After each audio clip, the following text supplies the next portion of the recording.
5장 1절부터 2절까지 말씀으로 가정은 축복의 공동체이다. 가정은 축복의 공동체이다. 이런 제목으로 말씀의 은혜를 나누고자 합니다.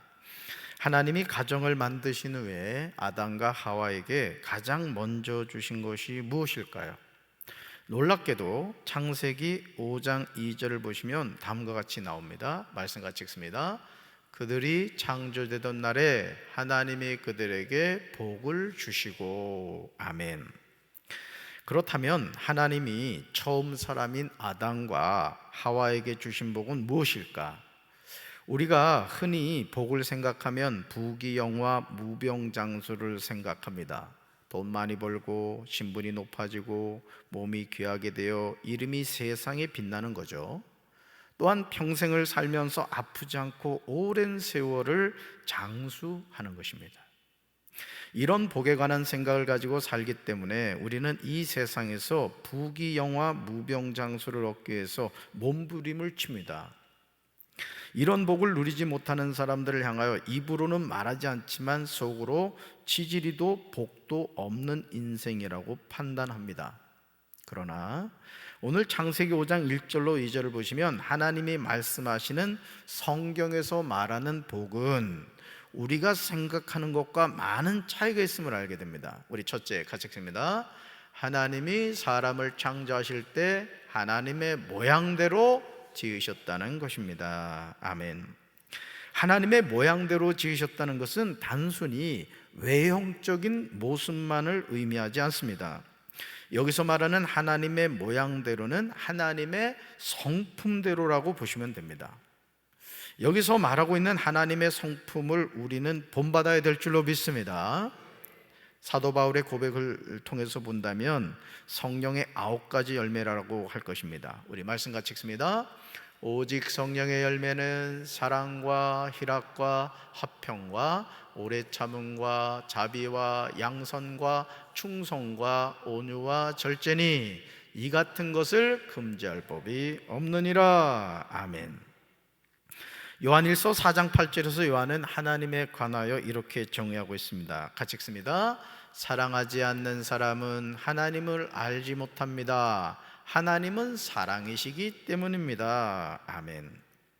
성령님이 지배하는 생활에는 사랑과 기쁨과 평안과 인내와 친절과 선과 신실함과 온유와 절제의 열매가 맺힙니다. 이 세상에서 이런 것을 막을 그 어떤 법도 없다는 것이죠. 그러므로 사람이 물과 성령으로 거듭나게 되면 즉시 회복되는 것이 있습니다. 바로 그것이 뭐냐? 따라합시다. 하나님의 거룩한 성품. 아멘.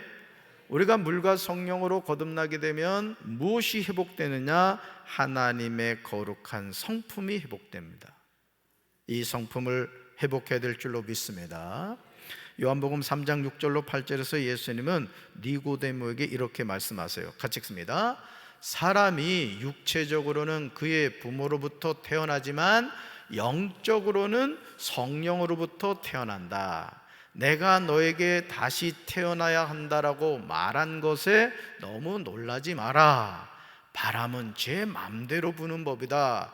너는 바람 부는 소리는 듣지만 그 바람이 어디서부터 와서 어디로 가는지는 알지 못한다. 성령으로 다시 태어나는 모든 사람도 이와 같다. 아멘. 자, 성령으로 다시 태어나는 모든 사람도 이와 같다. 이렇게 말합니다. 오늘도 우리 추동래 성도님 이렇게 예배에 참여하셨습니다만은 여러분 95세 되신 우리 어머니가 여러분 이렇게 하나님 앞에 나와 예배 드린다는 게 이건 참 기적이거든요. 그러니까 하나님 살아계신 거예요. 그러니까 여러분 성령으로 다시 태어나는 모든 사람도 이와 같다는 거죠. 자, 우리는 두 번 태어나는 거예요. 첫째는 육적인 태어남이 있고 그 다음요 영적인 태어남이 있는 거예요. 할렐루야. 그래서 하나님의 자녀는 누구나 이 영적으로 태어나는 거듭남의 체험이 있어야 되는 거예요. 할렐루야. 그러므로 하나님이 창조하신 가정은 하나님의 모양을 회복해야 합니다. 가정은 성령님이 지배하는 생활을 해야 돼요. 그래서 늘 가정에 찬송 소리가 울려 퍼져야 되고, 말씀 읽는 소리가 울려 퍼져야 되고, 기도하는 소리가 울려 퍼져야 되는 거예요. 할렐루야. 집안에 뽕짝 소리가 난다거나, 테레비 소리가 난다거나, 또 부부 싸움하는 소리가 난다거나, 마귀가 춤추는 소리가 난다거나 이러면 안 된다고요. 아멘. 그래서 여러분 가정도요, 영적인 분위기를 만들어 가야 됩니다. 여러분 오늘 승강기 타고 이렇게 올라오시면서 그 페인트 냄새가 났죠? 바닥에 그 투명 페인트를 칠했거든요. 여러분 가정에도 냄새가 납니다. 그 냄새가 사망의 냄새가 아니라 생명의 냄새가 나야 될 줄로 믿습니다. 네, 그렇습니다. 그래서 가정은 성령님이 지배하는 생활을 해야 돼요. 이렇게 될 때 그 가정에는 하나님의 성품에서 나오는 열매를 맺게 되는 거예요. 이것이 가정의 복이에요. 자, 9가지를 볼까요? 같이 읽습니다. 첫째, 사랑의 열매를 맺습니다. 두 번째요, 기쁨의 열매를 맺게 됩니다. 세 번째, 평안의 열매를 맺게 됩니다. 네 번째, 인내의 열매를 맺게 됩니다. 다섯 번째, 친절의 열매를 맺게 됩니다. 여섯 번째, 양선의 열매를 맺게 됩니다. 일곱 번째, 충성의 열매를 맺게 됩니다. 여덟 번째, 온유의 열매를 맺게 됩니다. 아홉 번째, 절제의 열매를 맺게 됩니다. 아멘. 자, 이 열매가 뭐다? 성령의 9가지 열매라는 거예요. 저는 우리 사랑하는 성도 여러분들의 삶의 가정에, 우리 교회 이 성령의 9가지 열매가 주렁주렁 맺히게 되기를 주님의 이름으로 축원합니다. 자, 두 번째 볼까요? 같이 읽습니다. 남자와 여자를 동등한 인격체로 창조하셨다는 것입니다. 하나님이 우리에게 주신 복이 뭐냐? 첫 번째가 뭐라 그랬어요? 하나님의 성품, 하나님의 모양대로 지으셨고, 두 번째, 남자와 여자를 동등한 인격체로 창조했다라는 거예요. 한국 사람들은 유교 문화에서 성장했기 때문에 남존 여비 사상을 은연중에 가지고 있습니다. 지금도 세계 곳곳에서 여자는 사람으로도 취급하지 않는 곳이 있다고 합니다. 그런데 창세기 5장 2절을 주목해서 보시면 하나님은 남자와 여자를 창조하셨다고 나옵니다. 남자와 여자를 창조하셨다. 우리는 여기서 남자와 여자는 동등한 인격체임을 볼 수 있습니다. 어떤 분들은 여자는 남자의 갈빗대로 만들었기에 남자에게 종속되는 존재로 보려고 합니다. 그러나 성경은 하나님이 남자와 여자를 동등하게 창조하셨다고 말하고 있습니다. 왜 그렇게 하셨을까요? 창세기 2장 18절을 보면 그 이유가 나와요. 말씀 같이 읽습니다. 여호와 하나님이 이르시되 사람이 혼자 사는 것이 좋지 아니하니 내가 그를 위하여 돕는 배필을 지으리라 하시니라. 아멘. 사람이 혼자 사는 것이 좋지 아니하니 내가 그를 위하여 뭘 지으리라? 돕는 배필, 헬퍼, 돕는 배필을 짓겠다는 거예요. 하나님이 남자와 여자를 창조하신 이유는 너무도 분명합니다. 우리 세 번역으로 같이 읽습니다. 그를 돕는 사람, 곧 그에게 알맞는 짝을 만들어 주겠다. 아멘. 그래서 저와 여러분이 시집장가를 잘 가야 되는 거예요. 하나님께 기도해가지고 돕는 사람을 만나게 해주세요, 알맞은 짝을 만나게 해주세요, 이렇게 기도해야 된다. 여러분 자녀의 배우자를 위해서도 기도할 때 이 창세기 2장 18절 말씀을 선포하면서 기도해야 되는 거예요. 그러므로 남자는 여자를 하찮게 보거나 깔보면 안 돼요. 또 요즘 여권 신장이 되었다고 여자들이 남자를 우습게 보아서도 안 됩니다. 남자는 여자를 사랑하고 여자는 남자를 존중하는 그런 공동체가 되어야 할 줄로 믿습니다. 서로 인격체로서 돼야 되는 거예요. 우리 김현철 권사님 이렇게 예배 드리러 올 때마다 내가 이렇게 보거든요. 근데 내가 참 감동받는 부분이 있어. 그게 뭐냐, 문을 딱 열으면 유권사님이 쏙 들어오더라고. 그게 여러분 아주 작은 것이지만은 여러분 남편이 아내를 배려하는 거잖아요. 근데 무정한 남편은 그냥 자기만 쏙 들어오고 문 닫아 버리거든요. 이제 집에 가면 이제 혼나는 거지. 좋은 건 자꾸 배우시기 바랍니다. 네, 그렇습니다. 자, 세 번째 같이 읽습니다. 세 번째, 하나님이 그들의 이름을 사람이라 불러주셨다는 것입니다. 아멘. 물론 여기서 말하는 사람은 보통 명사입니다. 우리가 결혼하여 아이를 낳으면 부모로서 가장 먼저 하는 일이 뭐죠? 자녀의 이름을 지어주는 겁니다. 가문의 돌림자를 따를 것인가? 개성 있는 이름을 지어줄 것인가? 고민하게 되죠. 어떤 분들은 고민하다가 장명수를 찾아가 돈을 지불하고 이름을 지어 오기도 합니다. 저도 10년 만에 딸을 낳고 이름을 지으려고 하니까 너무 고민이 되는 거예요.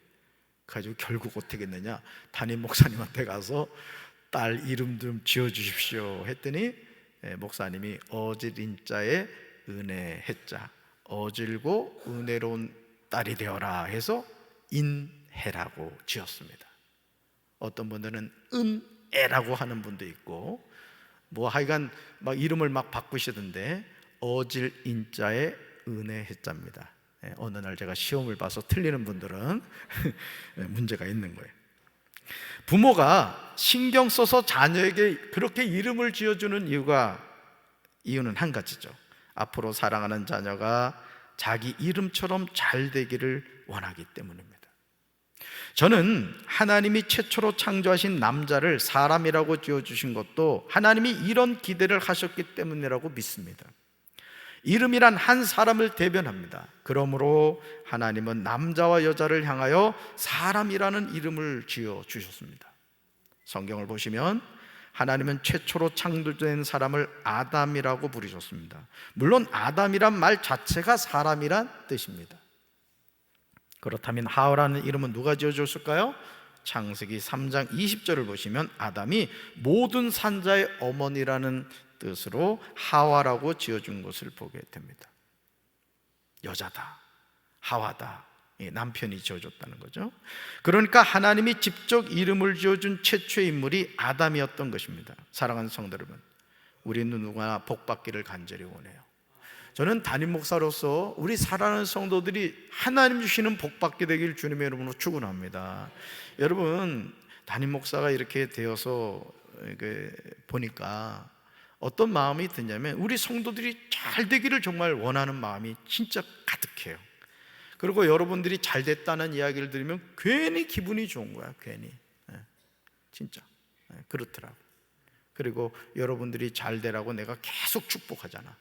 영권 받으십시오, 물권 받으십시오, 인권 받으십시오. 하늘문이 활짝 열려서 하늘의 신령한 복과 땅의 기름진 복 받으십시오 그러잖아요.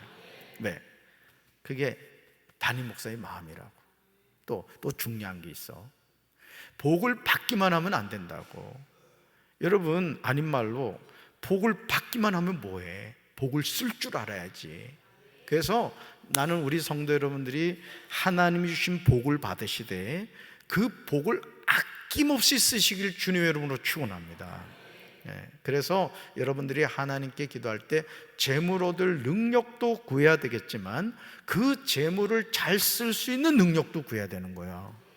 어떤 사람은 재물 얻을 능력은 받았는데 쓸 줄 아는 능력을 못 받아가지고 그냥 도박 가서 그냥 한 번에 다 날려버리고, 또 뭐 몸이 아파가지고 한 번에 다 날리고 이러면 안 되잖아. 그렇죠? 잘 쓸 줄 아는 지혜도 필요하다고요. 할렐루야. 저와 여러분이 종종 잊어버리는 중요한 사실은 복은 우리 스스로가 받을 수 있는 것이 아니라는 거예요. 따라합시다. 복은 나 스스로가 받을 수 없다. 아멘. 이걸 꼭 기억하란 말이에요. 이걸. 오늘 창세기 5장 2절에서도 이 사실에 관하여 성경은 분명하게 증언하고 있어요. 같이 읽습니다. 하나님이 그들에게 복을 주시고. 자, 주어가 누구예요? 하나님이. 그들은 누구예요? 저와 여러분이란 말이에요. 물론 성경에서는 아담과 하와였지만은 하나님이 복을 주신다. Bless them 이랬단 말이에요. 그러니까 오늘 우리가 복은 하나님이 주시는구나, 이걸 기억해야 돼요. 믿습니까? 여러분 기억하시기 바라요. 복은 하나님이 주시는 줄로 믿습니다. 복은 인간이 만들어내는 것이 아니에요. 가장 대표적인 말씀이 신명기 28장 1절로 6절에 이제 나오는 것을 보게 되는데, 신명기 28장 2절에서 모세는 이스라엘 백성에게 다음과 같이 권면하고 있어요. 자, 말씀 같이 읽습니다. 당신들이 주 당신들의 하나님의 말씀을 순종하면 이 모든 복이 당신들에게 찾아와서 당신들을 따를 것입니다. 아멘. 이 모든 복이 당신들에게 뭐한다? 찾아온다. 뭐가요? 복이 찾아온대. 그리고 그 복이 어떤다? 당신들을 따른다는 거예요. 할렐루야. 이거 암송하셔야 될 말씀. 하나님의 자녀는 복을 찾아서 복을 쫓아가지 않습니다. 하나님의 자녀가 매일 집중하며 살아야 하는 것이 뭐냐? 하나님 여호와의 말씀을 청종하는 거예요. 청종하는 거예요. 여러분, 우리가요, 뭘 듣고 사느냐가 중요한 거예요. 제가 늘 말씀드리잖아요. 여러분 자신의 삶에 항상 잊어버리지 말아야 될 세 가지가 있다. 매일 해야 될 숙제. 항상 기뻐하고, 쉬지 말고 기도하고, 범사에 감사하고. 이거 매일 해야 될 숙제라고. 여러분, 돼지머리도 웃는 머리가 비싸단 말이야. 여러분, 돼지머리도, 죽은 돼지도 말이야, 웃고 있는 게 비싸다고. 하나님의 자녀로 살아가는 저와 여러분들은, 여러분 하나님의 영이 여러분 안에 계신 줄로 믿습니다. 그러면 하나님의 자녀는 어떤 환경과 여건을 떠나서 늘 기뻐해야 되는 거야. 또 그 다음 뭐 해야 된다? 쉬지 말고 기도해야 되는 거야. 왜? 기도하지 않고는 살아갈 수 없어요, 우리 인생은. 그러니까 하나님의 자녀는 기뻐하고, 또 쉬지 말고 기도하고, 또 뭐 해야 돼? 범사에 감사하는 거예요. 늘 감사하는 거예요. 우리 정인찬 성도님 어머니하고 예배드리는 게 너무 좋지. 정인찬 성도. 그러니까 여러분, 우리가 이 세상을 살면서 이 감사의 조건이 너무너무 많다고요. 사실 그렇습니다. 여러분들 건강하게 두 다리로 걸어서 이렇게 하나님 앞에 나와 예배드린다는 게 얼마나 감사한 일인지 압니까? 그럼요. 그래서 범사에 뭐 해야 된다? 감사해야 된다. 그래서 하나님의 자녀가 매일 집중하며 살아야 하는 것은 하나님 여호와의 말씀을 청종하는. 여러분, 청종한다는 것은 대충 듣는 게 아니에요. 귀를 쫑긋해서 무슨 말씀을 하나 하고 들어야 된다는 거예요. 이렇게 할 때 하나님의 모든 복이 우리에게 찾아와서 우리를 따르는 줄로 믿습니다. 그래서 성경을 읽어보면 망하는 왕이 있고 흥하는 왕이 있어요. 근데 그 기준이 뭐냐? 하나님의 말씀이란 말이에요. 오늘도 하나님의 자녀가 축복받는 비결이 뭐냐? 하나님의 말씀을 쫑긋해서 들을 때 하나님이 저와 여러분의 삶을 축복해 주실 줄로 믿습니다. 사랑하는 성도 여러분, 가정은 축복의 공동체예요. 따라합시다. 가정은 축복의 공동체입니다. 그런데 가정이 축복의 공동체가 되기 위해서 가장 중요한 것은 하나님의 말씀을 청종하는 거예요. 여기서 청종한다는 것은 뭐냐? 이르는 대로 잘 들어 쫓음이에요. 그러니까 청종한다는 것은 누가 이르는 대로? 하나님이 이르시는 대로, 말씀하신 대로 잘 들어 쫓아가야 된다. 이게 청종이에요. 그래서 이 심부름 잘하는 자녀는 얘야 슈퍼 가서 뭐 사오고 뭐 사오고 뭐 사라 엄마가 시켰단 말이야. 그러면 그 어머니의 말씀을 잘 청종해가지고 콩나물 사고 두부 사고 또 멸치도 사고 또 뭐 사야 되나? 뭐 하여간 어머니가 시킨 걸 해야 된단 말이야. 근데 어머니의 말씀을 청종하지 않는 아이들은 가서 지가 먹고 싶은 아이스크림만 사가 주는 거야. 이제 집에 오면 이제 한타작 하는 거지. 여러분, 우리가 이 세상을 살면서도요, 우리가 신앙생활 한다는 건 뭐냐? 하나님의 말씀을 순종하는 거예요. 그 말씀을 듣고 지키며 살아가는 거예요. 이게 저와 여러분의 승리하는 삶인 줄로 믿습니다. 그러므로 복 있는 사람이 되는 비결은 다른 데 있지 않아요. 시편 1편에서 시편 기자는 너무도 명확하게 가정이 축복의 공동체로 회복되는 방법을 제시하고 있어요. 저는 우리 사랑하는 성도 여러분들의 가정이 축복의 공동체가 되길 바라요. 그냥 막 뭘 해도 그냥 막 하나님이 그냥 쏟아 부어주시는 축복, 그런 복 받게 되길 바라요. 우리는 이 말씀을 묵상하고 말씀에 순종하며 살아야 됩니다. 자, 현대인의 성경으로 시편 1편 1절부터 3절을 읽습니다. 복 있는 사람은 악한 자들의 말을 듣지 않고 죄인들을 본받지 않으며 하나님을 조롱하는 자들과 어울리지 않고 여호와의 율법을 즐거워하며 그 율법을 밤낮 묵상하는 자이다. 그는 시냇가에 심은 나무가 철을 따라 과실을 맺고 그 잎이 마르지 않는 것처럼 하는 일마다 다 잘 될 것이다. 할렐루야. 따라합시다. 하는 일마다 다 잘 될 것이다. 아멘. 그런데 하는 일마다 다 잘 되기 위해서 해야 할 일이 뭐냐? 여호와의 율법을 즐거워하여 그 율법을 밤낮 묵상하는 자라. 여러분, 이번에 인도에서 아주 큰 사고가 2건이 났단 말이에요. 기차가 3대가 그냥 부딪혀가지고 200명이 넘는 사람들이 목숨을 잃었어요. 또 그 엄청난 그 다리를 이렇게 건설하는데 그 다리가 그냥 폭삭 무너져 내려버렸어요. 왜 그랬을까요? 기차는 기차 레일을 가야 되는 거예요. 그리고 정해진 시간을 서로 지켜줘야 되는 거예요. 근데 그걸 지키지 않았단 말이에요. 그러니까 여러분, 우리가 하나님의 자녀로 산다는 게 뭐냐? 제가 지금 예레미야 말씀을 이제 읽고 있습니다만은, 우리 하나님의 자녀는 항상 이 성경을 붙잡고 살아야 돼. 믿습니까? 그래서 이 성경을 이렇게 읽으면은 성공한 사람과 실패한 사람의 차이점이 뭔가를 우리에게 가르쳐 줍니다. 사업하는 사람이든 가정의 부모든 뭐 목회를 하는 목사든 성도든 이 성경 말씀을 이렇게 읽으면요, 이 성경 말씀을 통해 하나님이 우리에게 깨닫는 지혜를 준단 말이에요. 아멘. 자, 하는 일들마다 다 잘 될 것이다. 우린 이걸 꿈꿔요. 그럼 어떻게 하면 하는 일들마다 다 잘 되느냐? 따라합시다. 여호와의 율법을 즐거워하며 그 율법을 밤낮 묵상하는 자이다. 묵상한다는 것은 뭐냐? 소가 되새김질을 하듯이 그 말씀을 자꾸 생각하고 생각하는 거예요. 그러면 그 말씀이 진액이 되어서 그 말씀의 은혜를 깨닫게 되는 거예요. 저는 여러분들이 이런 하나님의 은혜를 체험하게 될 주님의 이름으로 축원합니다. 그러므로 저는 저와 여러분의 가정이 축복의 공동체로 온전하게 회복되기를 주님의 이름으로 축원합니다. 여러분 스스로가 여러분이 삶에 어떤 분들은 고난이 있는 분들이 있고 지금 감사할 일들이 있고 뭐 다양한 삶의 모습들이 있어요. 우리 성도들 이렇게 봐도 그렇단 말이야. 그런데 어떤 삶의 상황에 처했다 할지라도 중요한 것은 뭐냐? 여러분이 하나님 앞에 어떤 마음가짐을 먹고 살아가느냐에 따라서 여러분 자신의 삶이 바뀌고 가정이 바뀌고 교회가 바뀌는 거예요. 믿습니까? 교회도 그렇잖아. 담임 목사 한 사람이 바뀌니까 강경제일교가 이렇게 확 바뀌어버리잖아요. 여러분 체험했지?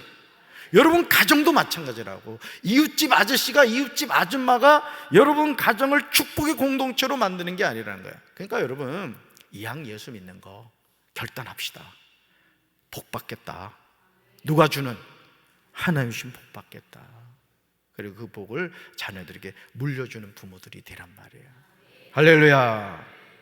가정이 축복의 공동체로 회복되기 위해서는 방법은 오직 한 가지예요. 따라합시다. 하나님의 말씀을 청종하며 사는 것입니다. 다른 길 없어요. 하나님의 말씀을 청종하며 사는 거예요. 근데 여러분, 이제까지 저도 이제 50대 중반을 살아가고 있습니다만은 수많은 미혹이 있단 말이에요. 목회도 그렇더라고요. 인본주의적인 방법으로 목회하는 방법이 있습니다. 사실 신본주의적인 목회는요 외로워요. 재미가 없어. 그렇지만 하나님은 하나님을 인정하는 사람을 반드시 축복하셔요. 때로는 외롭고 고독하고 망하는 것 같고 안 되는 것 같죠? 그렇지만 여러분이 하나님의 눈에 들기만 하면 은도 내 것이고 금도 내 것이고 재물 얻을 능력도 우리에게 주셨다고. 그러니까 여러분 성공한 사람들의 공통점 조사해 봐요. 인생의 밑바닥까지 다 갔던 사람들이야. 근데 그 자리에서 더 이상 내려갈 수 없는 그 인생의 밑바닥에서 하나님을 바라보면서 승리하는 인생을 살았던 거예요. 저는 우리 사랑하는 성도 여러분들 굳이 뭐 밑바닥까지 갈 필요는 없고 어떤 상황이 있다 할지라도 하나님의 말씀을 청종하며 살아갈 때 그 복이 내 삶에 임하게 된다는 것을 기억하시고, 우리 사랑하는 성도 여러분들의 가정이 축복의 공동체가 되기를 주님의 이름으로 축원합니다. 우리 시간 같이 한번 기도합시다. 기도할 때 가슴에 손을 얹겠습니다. 가슴에 손을 얹고 기도할 때, 하나님, 제가 축복된 삶을 살기 원합니다. 우리 가정이 축복의 공동체가 되길 원합니다. 우리 교회가 축복의 교회가 되길 원합니다. 우리나라가 하나님 주신 축복받는 나라가 되길 원합니다. 우리 시간 주여 삼창하시네. 우리 한 2분 정도 통성으로 기도합시다. 주여, 주여, 주여. 할렐루야. 아버지 감사합니다. 주님 감사합니다. 하나님, 우리는 복받기를 원합니다. 복받고 싶어합니다. 그러나 그 복은 하나님의 말씀을 청종할 때 하나님께서 우리에게 복을 주신다고 했습니다. 우리가 복을 쫓아가는 인생이 아니라 복이 우리를 쫓아와서 우리에게 임한다고 했습니다. 주님, 복 있는 사람은 악인의 길을 쫓지 아니하고 죄인의 길에 서지 아니하며 오만한 자의 자리에 앉지 아니하고 오직 여호와의 율법을 즐거워하여 그 율법을 주야로 묵상하는 자라고 했습니다. 하나님, 내 삶이 밑바닥을 치는 것 같고 망하는 것 같고 안 되는 것 같다 할지라도 하나님의 말씀을 붙잡을 때 역정케 하시는 하나님, 승리케 하시는 하나님이 내 삶을 축복의 길로 인도하여 주시는 줄로 믿습니다. 하나님, 우리 사랑하는 성도들 낙심하지 않게 도와주시고 살아계신 하나님을 바라보게 도와주시고 저들의 삶이 저주받는 인생이 아니라 축복받는 인생이 되게 하여 주시옵소서. 우리 자녀가 하나님의 말씀을 청정하여 복받게 하시고 우리 가정이, 우리 교회가, 우리 나라가 하나님의 말씀을 청종하여 복받는 가정, 교회, 우리 나라가 되게 하여 주시옵소서. 예수님 이름으로 간절히 기도합니다. 아멘. 하나님, 우리는 누구나 복받고 싶어합니다. 그러나 그 복을 주신 분은 하나님이신 줄로 믿습니다. 우리가 이 땅을 살면서 때로는 우리가 생각한 것대로 되지 않을 때 있지만, 그러나 우리가 하나님의 말씀을 청종할 때, 그 말씀에 순종할 때 하나님이 우리에게 복을 주시는 줄로 믿습니다. 우리 사랑하는 성도들에게 영권 주옵소서, 물권 주옵소서, 인권 주옵소서. 하늘 문을 열어주셔서 하늘의 신령한 복과 땅의 기름진 복을 받게 하여 주옵소서. 복받는 인생일 뿐만 아니라 그 복을 하나님을 위하여, 이웃을 위하여 쓸 줄 아는 인생들이 되게 하여 주시옵소서. 저주의 사슬은 끊어지게 하시고 축복의 통로는 회복되게 하여 주시옵소서. 이제는 우리 주 예수 그리스도의 크신 은혜와 하나님 아버지의 한없는 사랑과 성령님의 교통하심이 가정이 축복의 공동체가 되기 원하는 사랑하는 주의 백성들을 위해 이제부터 영원토록 함께 하시기를 간절히 축원하옵나이다. 아멘.